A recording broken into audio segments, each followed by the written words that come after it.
Kaya mo bang tumulong kahit ikaw mismo kailangan ng tulong? Kaya mo bang gawin ang ginagawa ng nakakabilib na si Tatay Charlie?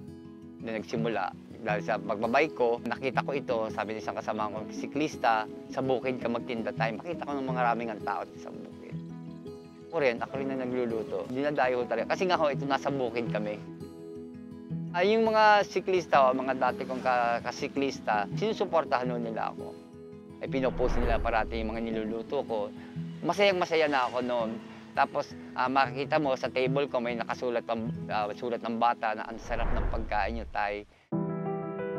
Nung po yung panahon ng pandemic, nag-fundraising po ako, lalo po yung tinamaan ng bagyo sa Kabikulan noon.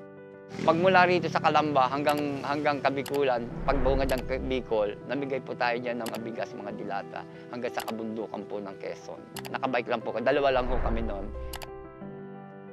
Ay, ang sarap po kasi lalo na pag ikaw umakyat ng kabundukan, ang sasabihin sa ilang mga tao, lalo na mga nasa tribo, buti pa kayo nakakaalaala sa amin.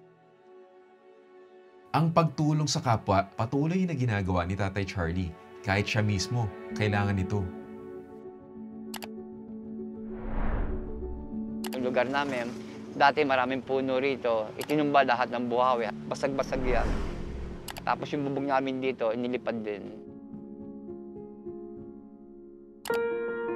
Ako po hanggang ngayon, may karamdaman pa ako. Stage C na po ako sa prostate cancer. Pero dahil po kailangan ako ng pamilya ko, kailangan kong lumaban. Alam kong kaya ko ito. Laban lang, sabi nga nila. Walang imposible sa Diyos. Pag sumuko ka, talo ka. Yan kasabihan nga natin. Dapat laban lang ng laban.